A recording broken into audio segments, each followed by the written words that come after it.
Turning point bermula, tuan-tuan dan puan-puan hadirin hadirat, bermula kepada saya ini apabila saya melakukan umrah yang kedua. Saya ni orang yang jahil dan fakir. Sampai sekarang pun saya jahil dan tak banyak ilmu. Ada orang dia pergi macam saya, ikut orang ke Makkahul Mukarramah. Apa kata mutawif, kita ikut. Kata mutawif kata apa? Ada hadis Nabi SAW, barang siapa bersolat dalam Masjidil Haram, gandaannya adalah 100,000 kali ganda pahala daripada masjid-masjid lain. Barang siapa solat di masjid Nabi, kata hadis Nabi SAW, adalah 1000 kali ganda lebih baik daripada solat di masjid-masjid lain. Oh, saya baru belajar, baru dengar. Dan kata mutawif situ juga kata, barang siapa bertawaf dalam Masjidil Haram, tawaf sunat ataupun tawaf wajib atau tawaf sahaja, akan Allah turunkan 60 rahmat dari Allah. Barang siapa bersolat dalam Masjidil Haram, dapat 40 rahmat dari Allah Subhanahu wa taala. Barang siapa duduk saja tengok Kaabah, dapat 20 rahmat. Saya ni orang jahil, orang fakir, orang tak ada ilmu. Nak sembahyang solat sunat, saya tak tahu solat sunat apa. Nak tawaf sunat pun kita penat. Saya ambil hak paling simple, tengok saja. Tengok dapat pahala, tengok Kaabah. Jadi siapa biasa pergi dekat dataran Kaabah zaman dulu-dulu ataupun sekarang, dia ada tangga nak turun. Saya duduk dekat atas tangga tu sambil tengok Kaabah. Dapat 20 rahmat. Saya pandang Kaabah, tengok Allahu Akbar. Selama ni aku tak pernah bayangkan aku boleh sampai ke Kaabah ni. Dulu semayang walaupun aku jarang-jarang, tapi aku tak pernah tengok. Ni lah kiblat kita ni. Tuan-tuan dan puan-puan, mungkin 5 minit 10 minit kita akan cakap macam tu, tapi rupa-rupanya yang 20 rahmat tu Allah bagi dekat saya apa? Kita nampak orang tawaf yang berkemutih tu, Allah persoalkan dalam kepala saya, depa yang duk tawaf 7 kali tu nak pergi mana? Kenapa tak pakai kasut?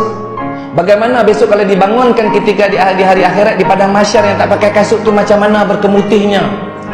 Dan bagaimana kepanasan yang kita tahan panas besok kalau kata dia di padang mahsyar yang orang yang tak ada amal nanti dapat matahari satu jengkal atas kepala. Tuan-tuan dan puan-puan, sambil-sambil itu tiba-tiba seorang anak kecil duduk sebelah saya. Tanpa saya panggil dan saya pun tak tahu, dia duduk sebelah saya, seorang anak kecil yang wajahnya handsome, comel, kulitnya putih, rambut dia perang, matanya warna biru, umur dan 7-8 tahun. Duduk sebelah kita, sambil kita duduk pandang tengok Kaabah, dia baca Quran. Dia baca Quran yang sedap, bacaannya tartil, bacaannya macam orang-orang dekat Makkahul Mukarramah, macam imam-imam Makkah. Sambil-sambil dia goyang, dia tengok saya. Sambil-sambil dia goyang, dia baca, dia tengok saya. Dia tengok Quran, dia tengok saya. Dia tengok Quran, tengok saya. Saya pun ada tengok dia, hang ni pasal apa tengok aku, kesiku juga kepala hang lah saya. Orang tahu. Kita dalam hati cakap macam tu lah, dalam hati. Bukan pasal apa, duk cakap pasal apa hang baca Quran depan aku. Tempat lain banyak kosong, dia duduk sebelah kita.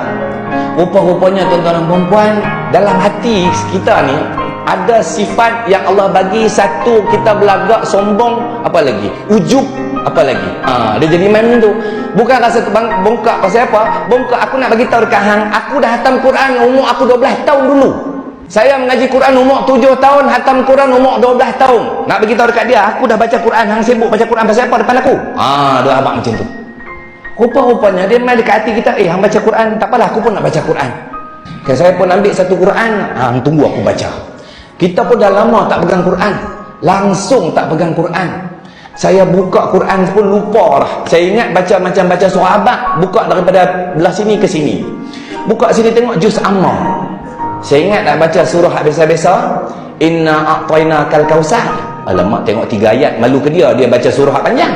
Saya pun gostan balik, baru teringat balik Quran buka kat sini.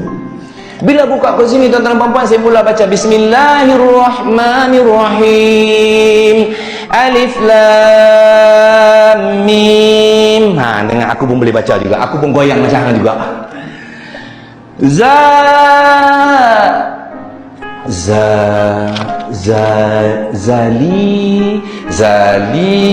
Zali, duk tinggal Zali sampai ke sudah tuan-tuan dan puan-puan. Rupanya saya dah tak boleh baca Quran. Saya kenal huruf tapi tak ada bunyi. Saya ingat saya dah pandai baca Quran, saya tinggal terus sampai Allahyarham ayahanda saya meninggal tahun 96 pun satu ayat saya tak pernah baca. Allahu Akbar tuan-tuan dan puan-puan. Benda macam tu datang, bila datang dalam hati kita di Makkah, kita tengok Kaabah, ketika itu hati sebab mai. Budak kecil ni pun kita tak peduli dia baca ke tak baca, saya tak dengar lah. Persoalan datang, aku mati besok, apa akan bantu aku?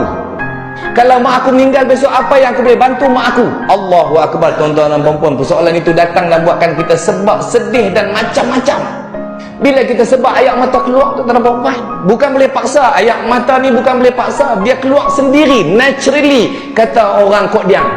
Dia keluar semula jadi, dia keluar macam tu. Dan datang ni, saya angkat tangan. Angkat tangan berdoa pada Allah SWT. Ya Allah, ampunkanlah segala dosa-dosaku, ya Allah.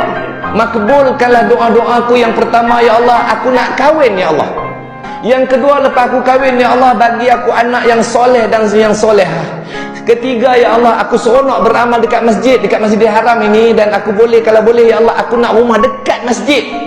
Yang keempat, ya Allah, aku tak boleh mengaji, anugerahkan aku kembali mengaji macam dulu-dulu. Itu 4 doa saya yang buatkan saya turning point sampai ke hari ini. Satu persatu Allah makbulkan doa saya. Saya pergi umrah tahun 2001, 2004 saya kahwin. 2005 saya dapat anak, 2006 saya pindah rumah. Saya pun tak plan dan saya pun tak tahu. Rumah yang saya beli itu betul-betul depan Masjid Al-Hasanah, Seksyen 9, Bandar Baru Bangi.